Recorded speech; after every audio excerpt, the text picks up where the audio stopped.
Jadi tahun 2020 ini jadi semacam jebakan Batman gitu ya bagi penggila traveling. Pandemi ini akhirnya membatalkan rencana-rencana perjalanan wisata, tapi begitu PSBB dilonggarin, tempat wisata kembali dicari oleh orang-orang. Kenapa sih membeli pengalaman seperti traveling untuk sebagian orang ini lebih nagih ketimbang belanja produk? Nah, saya sudah bersama dengan psikolog konsumen Irfan Agia pagi ini. Halo Agia, apa kabar? Halo, Oke, Kalis, apa kabar? Agia, jadi pertanyaannya nih, kenapa sih pengalaman seperti traveling gitu akhirnya membuat orang jadi nagih dibanding kalau beli barang? Ya, jadi secara psikologis, jenis konsumsi yang berbentuk pengalaman dibandingkan barang kepemilikan itu lebih memberikan kebahagiaan dalam jangka panjang bagi konsumen. Nah, ada 3 faktor sebetulnya yang berpotensi menyebabkan hal tersebut. Yang pertama itu aspek sosial. Jadi pengalaman itu memberikan kita kebahagiaan karena memberikan kesempatan untuk terkoneksi dengan orang lain. Aktivitas kayak traveling misalnya, memberikan kita waktu menjalani aktivitas sama keluarga, teman, bahkan bertemu teman baru gitu ya.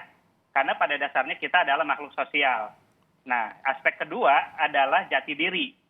Jadi aktivitas yang kita lakukan itu berkaitan erat dengan bagaimana kita ingin mendefinisikan diri kita sendiri. Contohnya kita hiking gitu ya, atau bermain off-road.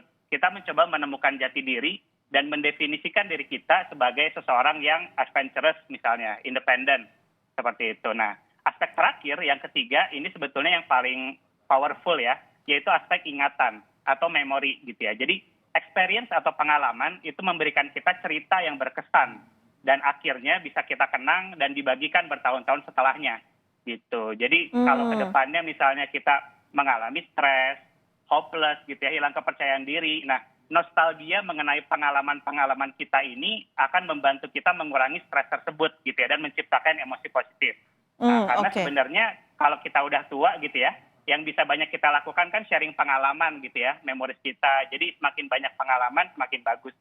Nah, ini kan kalau kita ngomongin traveling udah pasti dibanding beli tas atau beli sepatu, biayanya sebenarnya ada kecenderungan jadi lebih mahal. Kalau nagih, ini bisa bikin impulsif nggak sih?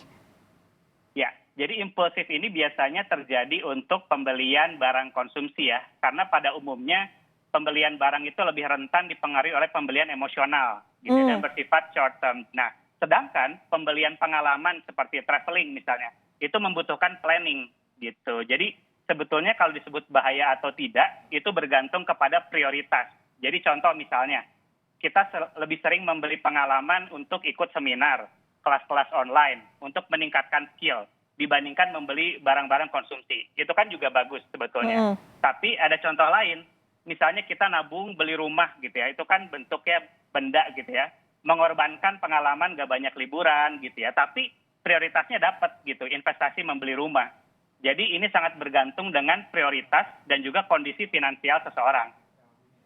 Tapi gimana caranya supaya akhirnya prioritas itu jadi nggak kabur gitu kan? Buat orang-orang tertentu mungkin jadi bingung ya, ini prioritas saya yang mana? Saya pengen liburan, pengen memuaskan dahaga liburan gitu. Tapi ada prioritas lain yang juga tentunya masih harus diutamakan gitu. Nah, supaya nggak blunder nih prioritasnya, gimana caranya?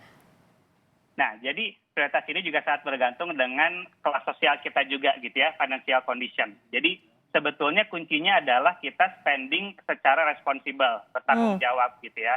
Karena udah banyak riset menunjukkan bahwa memang membeli pengalaman itu akan membahagiakan seseorang, tapi biasanya untuk orang yang sudah mengerjakan pekerjaan rumahnya gitu ya, dalam tanda kutip secara finansial sudah mapan gitu kan. Karena untuk orang-orang yang punya lower income gitu ya, membeli tas yang awet gitu ya, itu lebih membahagiakan mereka dibandingkan menonton konser misalnya. Karena mereka lebih membutuhkan tas tersebut gitu ya untuk menjalani hari-hari mereka, seperti itu. Tapi jadinya bener nggak sih kalau orang yang cenderung lebih suka membeli pengalaman ini bikin mereka sulit berinvestasi? Tapi jangan dijawab dulu Agia, kita jeda sejenak, usai jeda Kompas Bisnis akan segera kembali.